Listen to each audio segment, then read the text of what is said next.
नमस्कार मित्रों, target the study point में आपका स्वागत है। हम आशा करते हैं आप लोग बेहतर होंगे। मित्रों, आज यूपी ट्रिपल एससी के द्वारा पेड परीक्षा का आयोजन किया गया है, जिसका पेपर आयोग द्वारा वेबसाइट पर अपलोड कर दिया गया है। आप लोग संबंधित सीरीज के हिसाब से अपना पेपर डाउनलोड कर सकते हैं।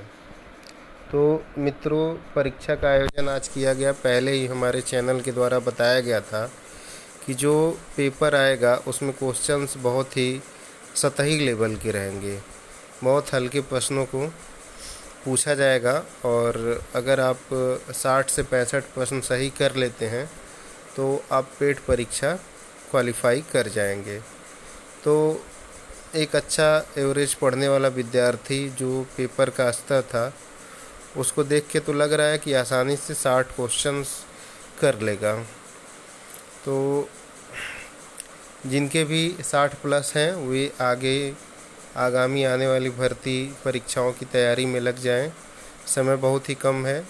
बहुत जल्द ही लेखपाल का नोटिफिकेशन जारी किया जाएगा और फिर उसी के हिसाब से जो है आगे एग्ज़ाम आयोजित की जाएगी। चुनाव है तो चुनाव के पहले गवर्नमेंट की मंशा होगी कि जल्द से जल्द जो है परीक्षाएं सम्मिलित करके कुछ बच्चों को ज्वाइनिंग दे दी जाए। तो मित्रों, आइए हम सुबह की पाली में आयोग द्वारा कराए गए पेपर को देखते हैं कि कौन कौन से क्वेश्चंस पूछे गए थे और उनका आंसर क्या हो सकता है। तो पहला क्वेश्चंस देखते हैं। भारत में शासन करने वाले शासकों का क्रम दिया गया है। तो हम इसमें जानते हैं इल्तुतमिश 1210 ईस्वी में गद्दी में बैठा था। अलाउद्दीन खिलजी 1296 में। शेरशाह सूरी जो है हुमायूं के समकालीन थे और उसके बाद अकबर आए थे। तो इस तरह से हमारा क्रम 4 3 1 2 हो जाएगा।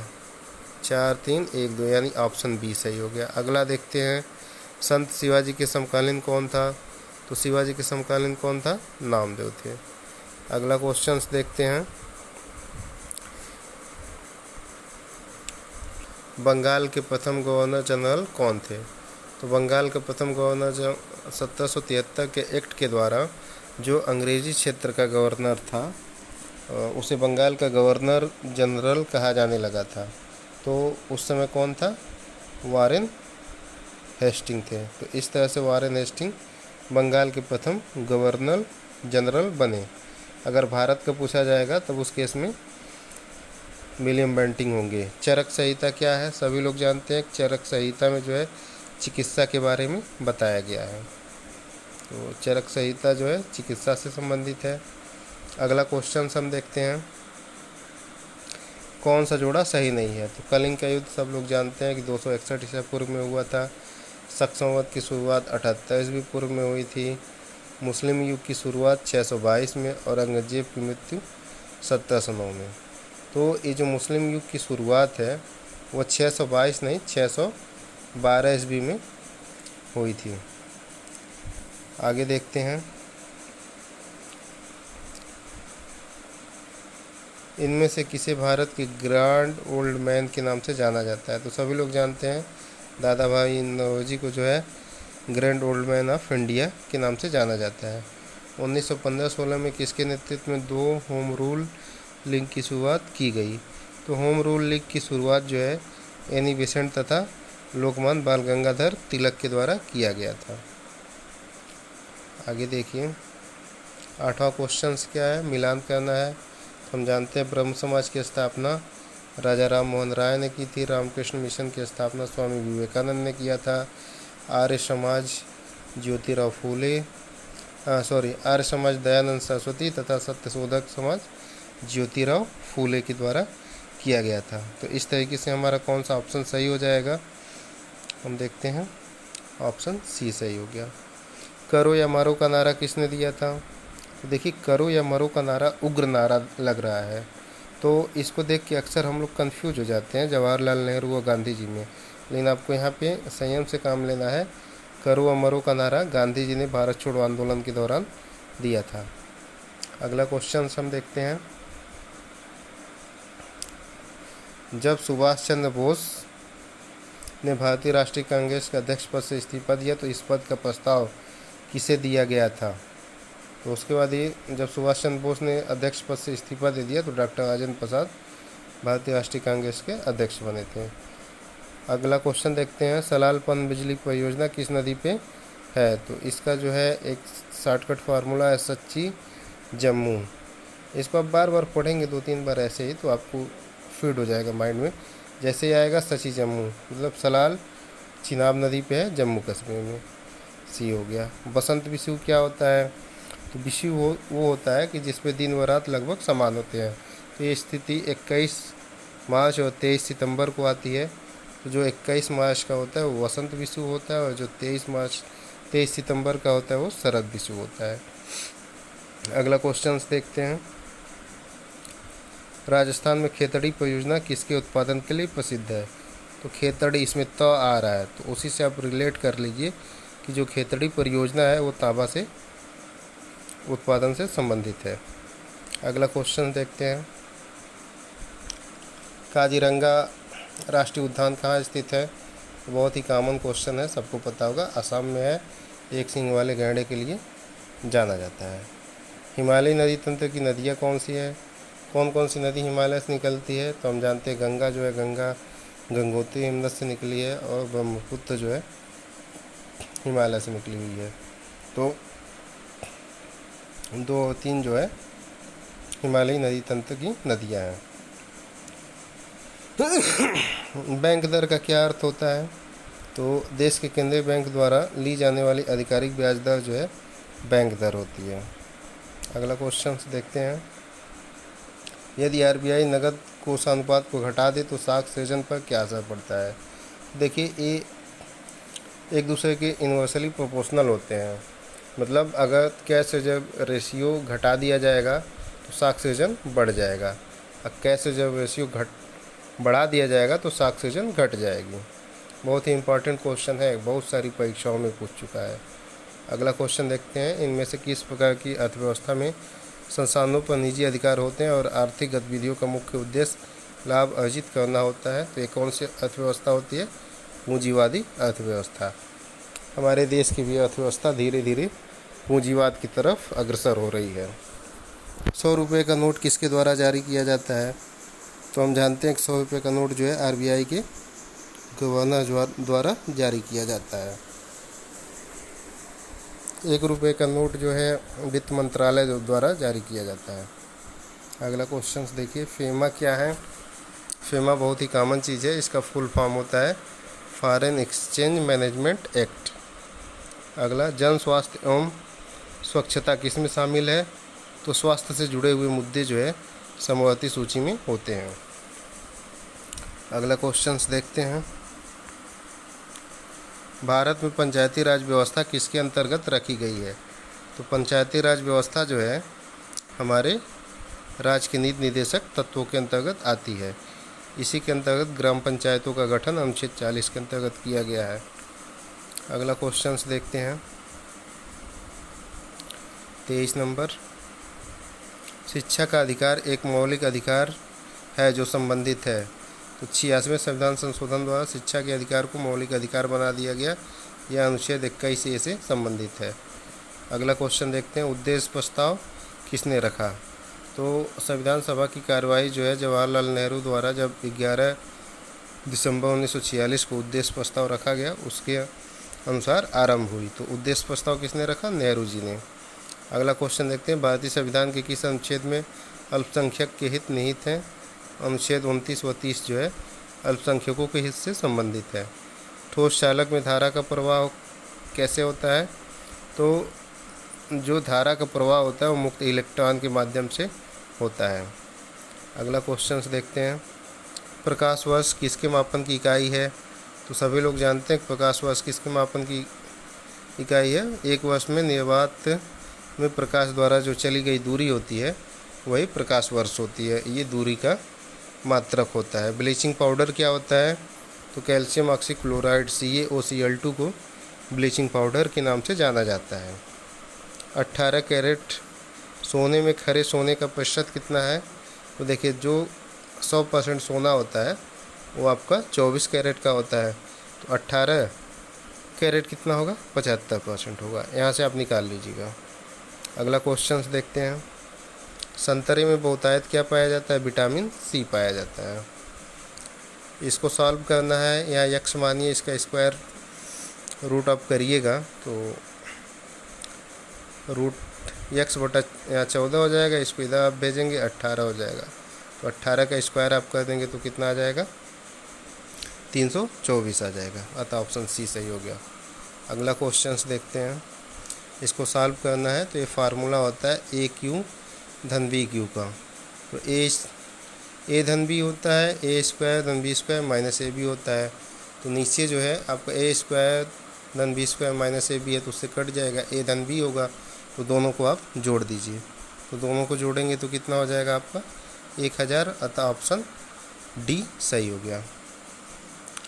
इसको देखिए, इसके बराबर है तो इसका आप जो है परमयीकरण कर दीजिए। कर्णिम 5 माइनस कर्णिम 3 से ऊपर नीचे आप गुणा करेंगे तो 5 3 8 प्लस 2 कर्णिम 15 बटा 2 हो जाएगा। फिर आप उसको काट देंगे तो 4 माइनस कर्णिम में 15। अतः ऑप्शन बी सही हो गया। 34 नंबर देखिए। टीवी सेट का मूल्य 30% घटने पे उसकी बिक्री 20% बढ़ गई तो दुकानदार की आय पे उसका क्या प्रभाव पड़ा? इस तरह के क्वेश्चंस का फार्मूला होता है A plus B plus A B बटा 100। अगर वृद्धि है तो पॉजिटिव होगा, कमी है तो निगेटिव होगा। तो 30% घट रहा है, एक जगह -30 रखिए, बी की जगह 20 रखिए। -30 प्लस 20 माइनस 600 बटा 100 मतलब 6। तो 36 में से 20 घटा -16 आया, यानी कि 16% जो है उसकी बिक्री घट गई। आय जो है उसका 16% घट गया। अगला क्वेश्चन देखिए। 4 खिलाड़ियों की औसत उम्र इतनी है। अगर कोच की उम्र भी इसमें शामिल की जाए तो औसत उम्र 20% बढ़ जाती है। तो आप 20% इसका निकालिए। 5 3 15 5 7 35 3.7 बढ़ जा रही है। 3.7 गुणे 5 आप कहिए। 15 7 5 35 18.5। तो कोच की उम्र कितनी हो जाएगी? 37 वर्ष। इसको सॉल्व करने का तरीका होता है, पहले आप इसका 20% निकाल लीजिए तो टोटल औसत कितना हो जाएगा आपका 5 खिलाड़ियों का? 22 साल। 22 25 110 टोटल हो गया। 4 का 18.5 है तो 76। यहाँ 18 चौक 72 74 हुआ है। तो 74 में से 111 में से घटा दीजिए, आपका आ जाएगा। अगला क्वेश्चन देखिए। एकल का विलोम क्या होता है? एकल का विलोम, एकल मतलब अकेला होता है। विलोम की बात है तो बहुत लोग यानी बहुल हो गया। दर्प मतलब अहंकार होता है, तो यहाँ पर्यायवाची ही पूछा है। मन को हरने वाला मनोहर हो गया। गागर में सागर भरना, थोड़े में बहुत कुछ कह देना। शुद्ध वर्तनी क्या है? महत्वाकांक्षा होता है। महत्वाकांक्षा। तो ऑप्शन सी सही होगा। अब यहाँ पे देखिए, ए मेनी साइडेड पर्सनालिटी मीन्स क्या होता है? जिसके अंदर बहुत सारे जो है कि गुण हो उसे हम क्या कहेंगे? ये complex personality. Pandit Nehru enjoyed, किस चीज़ में पंडित नेहरू को इंजॉय होता है? तो पैसेज में देखिए, अगर आप 2-3 बार अच्छे से पढ़ लेते हैं टाइम निकाल के तो चीज़ें आपको वहीं से मिल जाती है। तो यहाँ पे दिया Nehru as a many sided personality he enjoyed reading and writing books. यहाँ क्या हो जाएगा? Reading and writing books. Option A सही हो गया। Which of the following statement reflect Pandit Nehru points of view. Pandit Nehru के व्यू को कौन बता रहा है? पंडित नेहरू जो है साइंस और ह्यूमैनिटी में जो है ह्यूमैनिज्म में बैलेंस चाहते थे, तो वो लगभग दोनों को इक्वली इम्पोर्टेंस देते थे। ऑप्शन सी सही हो गया। Give the synonyms famous. Famous माने होता है चर्चित, प्रसिद्ध, तो उसका क्या हो गया? पॉपुलर। ऑप्शन सी सही हो गया। यहाँ हमको एंटोनिम्स देना है, ट्रांसपेरेंट का देना है। तो ट्रांसपेरेंट मीन्स होता है पारदर्शी। ओपेक्यू हो गया अपारदर्शी या अस्पष्ट। आगे हम देखते हैं अगला क्वेश्चंस। दिए गए संबंधित शब्द का चयन कीजिए। पक्षी विज्ञानी से पक्षी संबंध है, नृविज्ञानी से मानव संबंध होगा। ये वन वर्ड सब्स्टिट्यूशन से संबंधित है कि स्टडी ऑफ बर्ड जो है ऑर्निथोलॉजिस्ट हो गया, और जो मैनकाइंड से संबंधित स्टडी करेगा एंथ्रोपोलॉजिस्ट कहा जाता है। तो ऑप्शन सी इसका सही हो गया 46 का। 47 देखिए, उस शब्द का चयन कीजिए जो समूह के बाकी शब्दों से मेल नहीं खाता है। तो दही, तेल, पनीर, मक्खन, तो इसमें आपका जो है दही, मक्खन, पनीर तीनों एक चीज़ से बनते हैं, दूध से, तेल आपका अलग हो गया। अगला क्वेश्चन देखिए,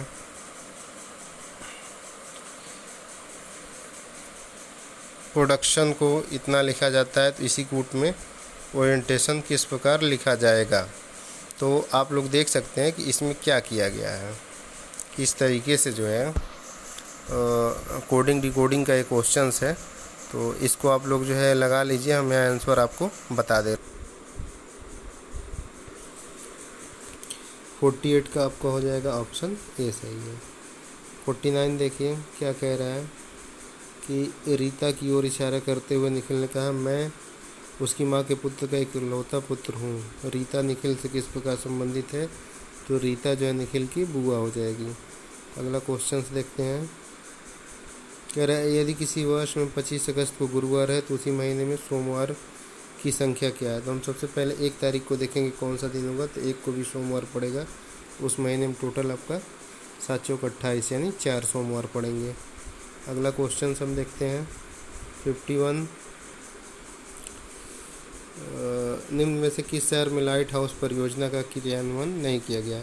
तो लाइट हाउस परियोजना जो है पीएम मोदी के द्वारा 6 राज्यों में शुरू की गई, 6 शहरों में, जिसमें आपका अगरतला था, चेन्नई था, रांची था, लखनऊ था और इंदौर था, राजकोट था, पटना उसमें नहीं था। तो हमारा ऑप्शन जो है डी जो है सही हो जाएगा। अगला क्वेश्चन हम देखते हैं 51 का डी हो गया। 52 में देखेंगे कि निम्न में से कौन सी दूरसंचार कंपनी विश्व की 5वीं सबसे मजबूत ब्रांड है। तो वो आपका रिलायंस जियो हो गया। Bold, bamboo oasis on land in draft परियोजना हाल ही में किस भारत के राज्य में शुरू की गई। राजस्थान में। अगला क्वेश्चन देखते हैं, संयुक्त राष्ट्र की कोवैक्स योजना के अंतर्गत कोविड-19 की मुफ्त वैक्सीन पाने वाला पहला देश कौन सा था। घाना था। अगला क्वेश्चन देखते हैं, अंतरिक्ष में जाने वाली भारतीय मूल की दूसरी अमेरिकी महिला अंतरिक्ष यात्री कौन है। अंतरिक्ष में जाने वाली भारतीय मूल की दूसरी अमेरिकी महिला अंतरिक्ष यात्री कौन है। तो पहली तो सब लोग जानते हैं कि पहली जो है कौन सी थी, कल्पना चावला जी थी। तो हमारा ऑप्शन कौन सा सही हो जाएगा। पहली महिला तो आपकी कल्पना चावला हो गई और दूसरी जो महिला हो गई वो शीर्षा बांदला, ऑप्शन ए सही है। अगला क्वेश्चन हम देखते हैं, उस भारतीय पहलवान का नाम क्या है जिस पर हाल ही में डोपिंग के लिए 2 साल का प्रतिबंध लगा दिया गया। तो सुशील कुमार की जगह जो है सुमित मलिक का चयन किया गया था, लेकिन डोप टेस्ट में फेल होने के कारण इसको जो है 2 साल के लिए प्रतिबंधित कर दिया था। ऑप्शन बी सही हो गया। भारत का वह कौन सा प्रथम राज्य है जहाँ end to end E cabinet प्रणाली लागू की गई। हिमाचल प्रदेश। किस भारतीय मंत्रालय द्वारा हाल ही में 2019-20 के लिए UDISC+ शुरू किया गया। शिक्षा मंत्रालय द्वारा। अगला क्वेश्चन देखते हैं, स्मार्टफोन निर्माता विवो ने किस क्रिकेट खिलाड़ी को अपना ब्रांड एम्बेसडर नियुक्त किया। तो कौन है, विराट कोहली जी हैं। आर्टिफिशियल इंटेलिजेंट आधारित पोर्टल SUPAC सुपेश भारत में किस न्यायालय के द्वारा शुरू किया गया। तो ये सर्वोच्च न्यायालय के द्वारा शुरू किया गया। सुपेश का फुल फॉर्म होता है supreme court portal for assistance in court efficiency. अगला क्वेश्चन देखिए 61, भारतीय राज्य नेपाल, कितने राज्य जो है नेपाल से सीमा साझा करते हैं। तो ये आपके 5 राज्य हैं। निम्न में से कोस्टा रिका की राजधानी सान जोस है। अगला क्वेश्चन हम देखते हैं, केंद्र शासित प्रदेश लक्षद्वीप की आधिकारिक भाषा क्या है। तो मलयालम है। अगला क्वेश्चन देखिए, भारतीय संविधान के अनुसार लोकसभा के सदस्यों की अधिकतम संख्या कितनी है। 552 है। हिंदी दिवस 14 सितंबर को मनाया जाता है। इसमें देखिए हो सकता है आयोग विवादित प्रश्न भी कर दे, क्योंकि अभी हाल ही में जो 2 एग्लो इंडियन समुदाय द्वारा जो है नियुक्त किए जाते हैं उनकी नियुक्ति को ख़त्म कर दिया गया, तो 550 भी हो सकता है। अगला क्वेश्चन देखिए, सार्क में इसमें से कौन सा देश सम्मिलित नहीं है। तो म्यांमार नहीं सम्मिलित है। अगला क्वेश्चन देखिए, 67 अजंता एलोरा की गुफाएं कहाँ स्थित है? औरंगाबाद, महाराष्ट्र में स्थित है। ओणम किस भारतीय राज्य का सांस्कृतिक उत्सव है? तो केरल का। इसको ओके से याद करिए, ओके।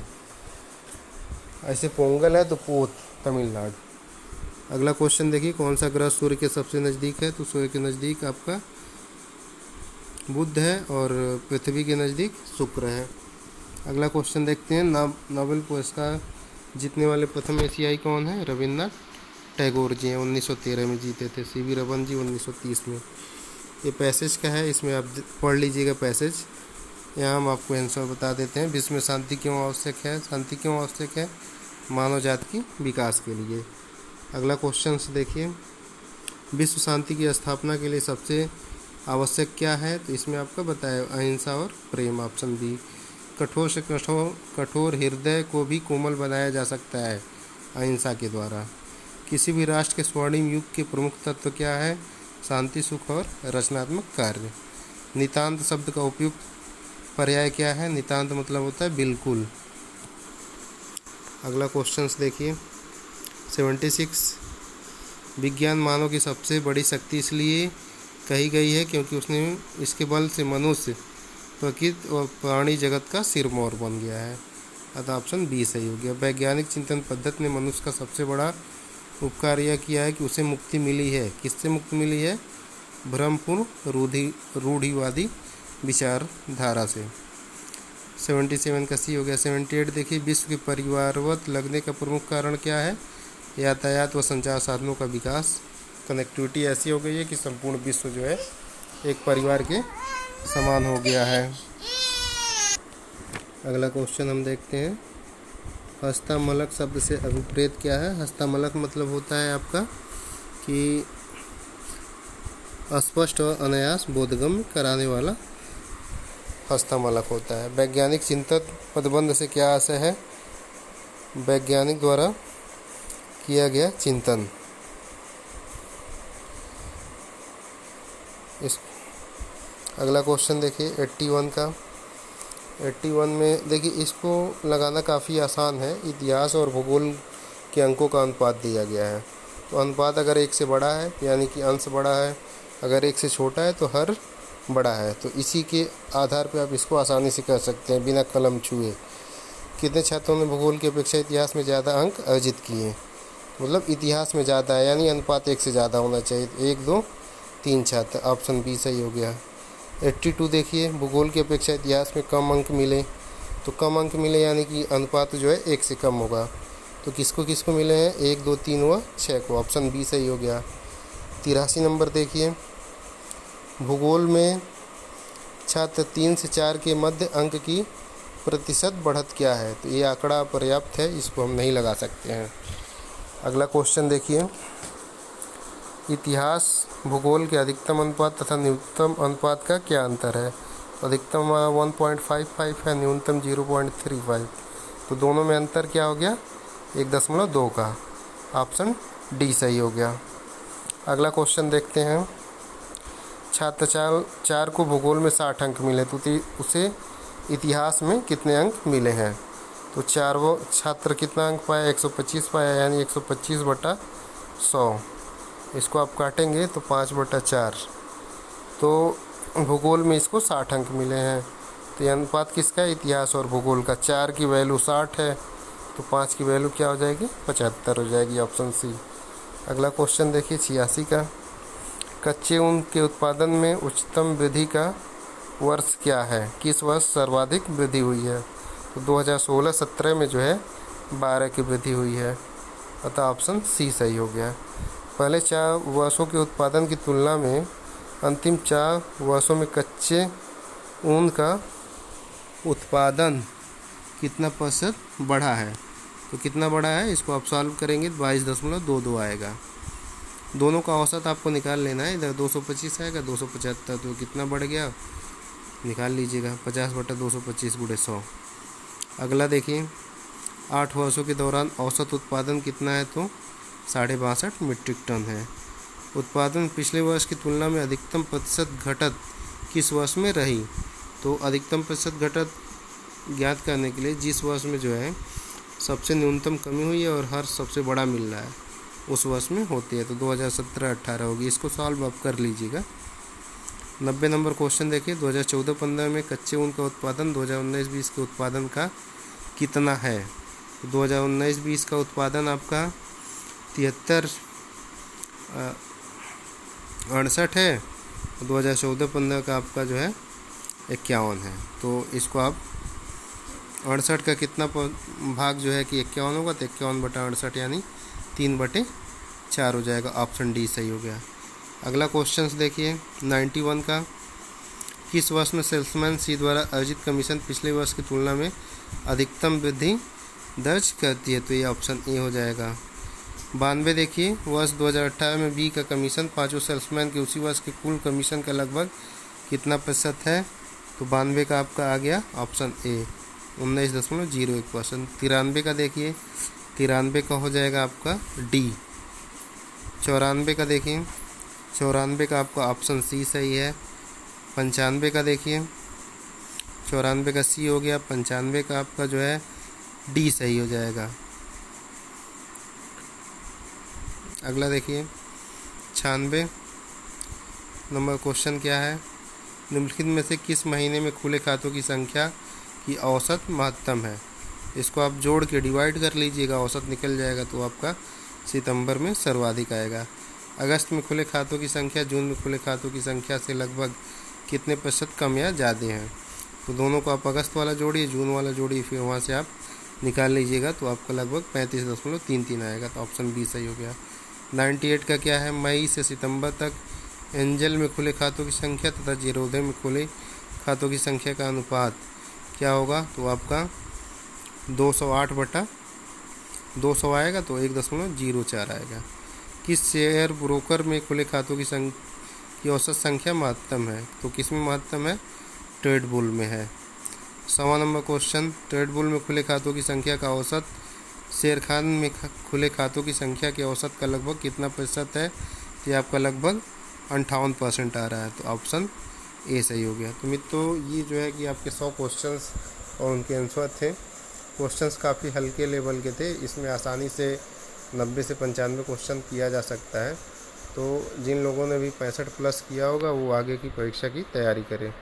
ठीक है मित्रों, अगर हमारे द्वारा बताया गया आंसर आपको सही लगता है और ये वीडियो सही लगती है तो पोस्ट को लाइक करें, चैनल को सब्सक्राइब और शेयर करें। धन्यवाद मित्रों।